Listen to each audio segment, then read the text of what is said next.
Good afternoon everyone, it's Brett here, Lionheart84.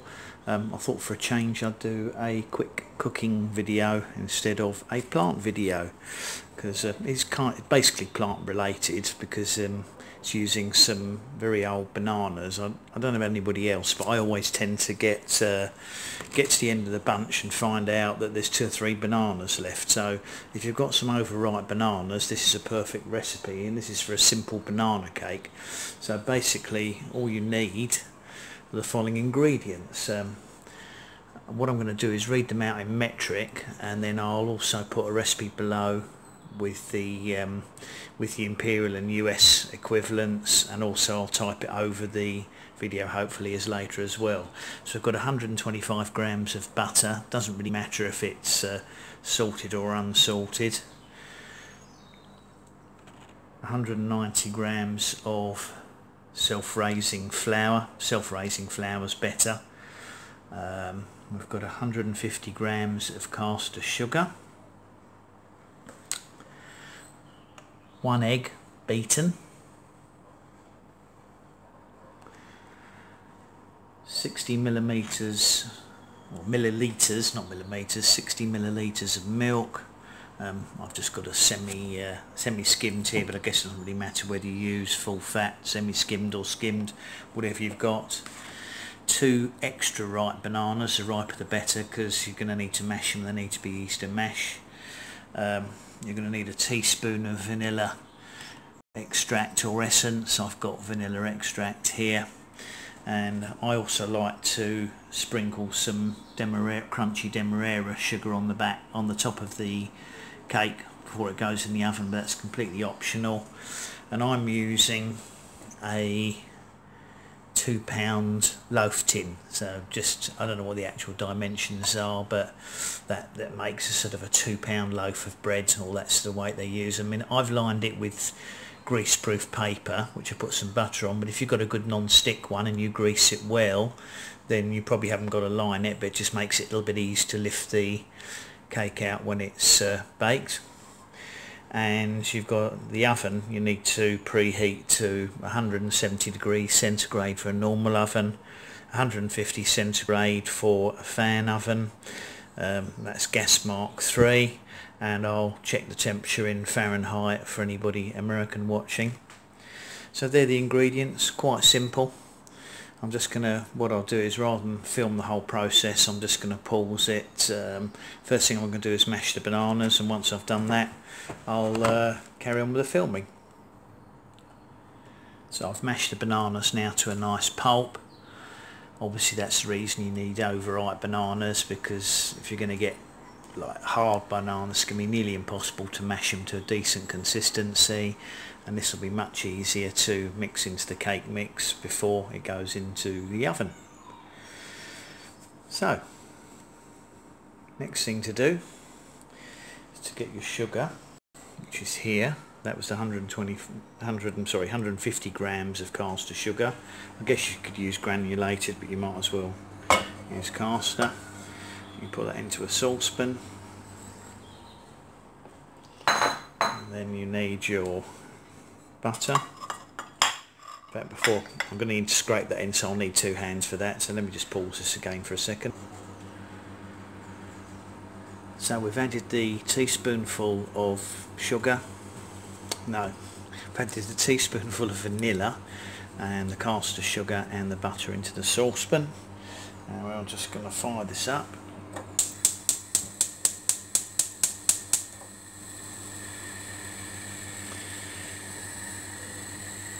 And you now heat that gently until the butter and sugar have dissolved, and I'll come back to this in a minute and show you what it's looking like when they've dissolved.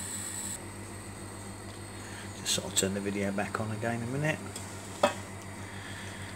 So you can see the sugar and butter. This has only been on for about 5 minutes on a low heat. You're not trying to make a caramel, so you don't want to be turning it up too high and burning it. All you're doing is melting the butter and sugar together.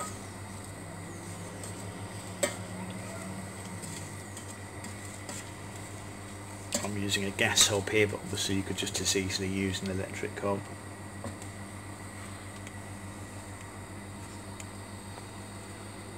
sorry, not easy to stir and film at the same time. It'd be nice if I had someone helping me so they could film it. But then you don't want to see me anyway, so this is absolutely fine.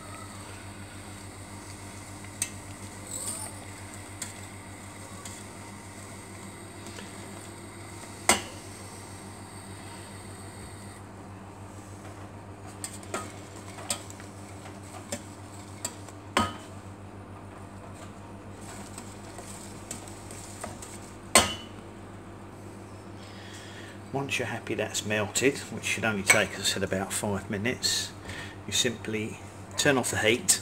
Make sure you remember to turn off the heat, or you can take the pan off the heat if you like. Again, not very easy to do this one-handed. Ideally, it's something you want to put the camera down when you're doing this.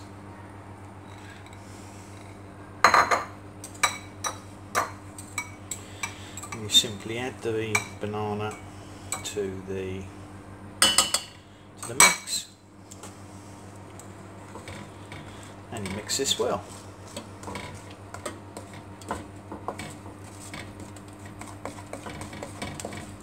Mix it into your sugar, butter and vanilla mix, give it a good stir. If you've got a particularly nasty looking piece of brown banana or black banana, by all means take that out, but you won't notice it once the cake's cooked anyway.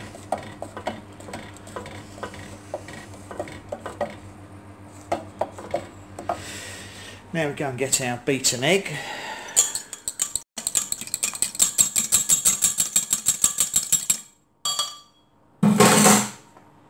Bring that over. Add the egg to the mix. Stir that well as well.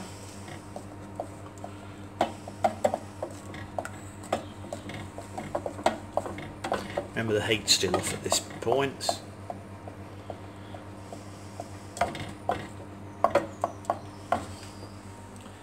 Next thing we do is take our milk. I like to pour the milk in. That was the 60 millilitres of milk.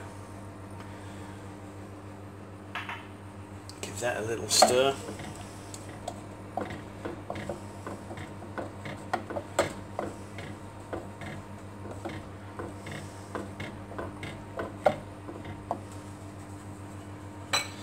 And then finally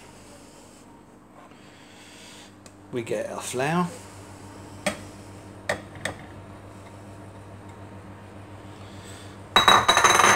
and then we pour that in the top, and then you gradually stir that in as well.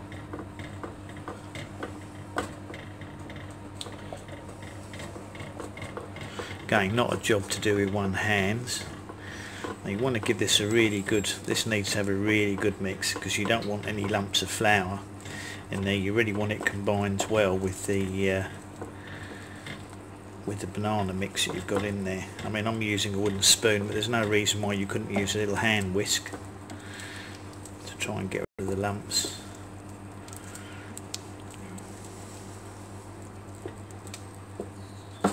Fat, just to show you can do that as well. Sorry about my finger in the bottom of the video, it's hard to hold the camera and do the cooking as well. I'm just going to reach over and get my little hand whisk.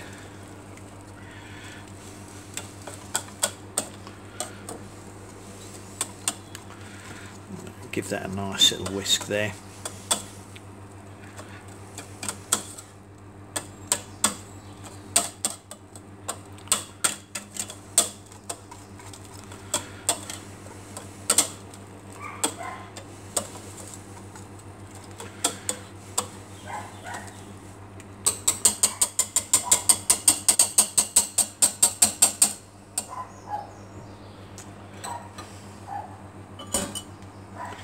Now, let's make sure we get our baking tin out onto the surface. As I said, I've lined this with some greaseproof paper. It makes it a bit easier to get it out afterwards. And all you do is pour your mix in.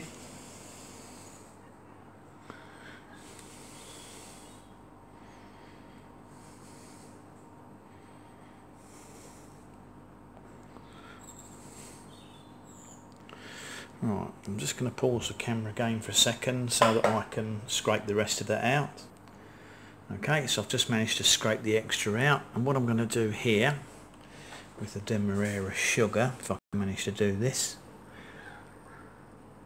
You don't have to do this, but I find it gives a nice crunchy topping. There's about a dessert spoonful here. Just gives a nice crunchy topping to the banana bread, but I said this is completely optional if you're trying to cut back on calories. This isn't the healthiest bread in the world, so obviously putting a load of sugar on top is not ideal. And we take this, place this in our preheated oven, which I've got set, as I said, at 170 degrees centigrade. I'm not using a fan oven for this. I've got it roughly on the middle shelf. So we're going to close that down, and that goes into bake for about 35 minutes, or we'll come back and check it in 35 minutes and see what it looks like. And then I'll talk again then. Okay, so it's been 35 minutes now, and I'm going to come back and have a look. Now, I know my oven quite well, and the temperatures I set it at, I know that 35 minutes is about the right cooking time for this banana cake. However, you know, ovens vary a lot from oven to oven, and your one may be more aggressive in the heat. When you set the temperature, it might be less. So I'd probably advise starting to check it about probably 30 minutes, just having a quick look to see what it looks like. This is exactly 35. Now, this isn't one of those cooking shows where this is one that I made earlier. This is the actual mixture you saw me take and put into the oven. So let's just pull it out and have a look. It's going to be easier said than done with one hand. That looks pretty good. Doesn't matter about the splitting on top, that's normal because the air escaping from it causing it to expand. So the best thing to do at this point, to see if you think it's cooked enough, is simply to take a skewer and pop that into the cake, and if it comes out clean without anything sticking on it, and that looks fine, then I'd say that's absolutely perfectly fine. In fact, the fact that it's split open on the top has probably helped it cook better inside. Trust me, it tastes exactly the same whether it's split or not. Sometimes they crack on top, sometimes they don't. Probably depends on how much you've beaten the mixture. Probably didn't need to mix it, you could just mixed it a bit more gently, because obviously if I whisk it I've got a bit more air in it, and that allows the cake to split, but it'll taste exactly the same. So I'm going to leave this on, turn the oven off now. It looks pretty good to me. It's nice hot, but I'm going to let it cool down for a little while, and then I'm going to take it out again. I'll take it out of the dish. You can have a look at the finished product. So that's a nice, easy to make banana bread, or banana cake if you want to call it that. Hasn't taken me long to make, probably less than an hour in total, but obviously I've not filmed the whole thing because it'd be too boring. So we'll come back to this when it's cooled down a little bit and I've taken it out. So I've taken it out of the bread loaf there, and I've just left that I'm going to leave that to cool on the rack for a while. Needless to say, it's like all these things, it's best when it's fresh, but it will keep in a cake tin or container and stay fairly fresh for 3 or 4 days. And if you don't mind it a bit heavy, you can put it in the fridge and it'll probably last for a good week or so. It hasn't got any preservatives in it, it's just natural as I made it. So that's start to finish, nice easy banana cake if you've got any spare bananas left over, as long as you've got some of the other ingredients. Thanks for watching, everybody. It's Brett out for now. Please like, share and subscribe, and obviously hit the bell if you want to if you want to be updated on my usual gardening videos. Just sort of do a cooking one for a change.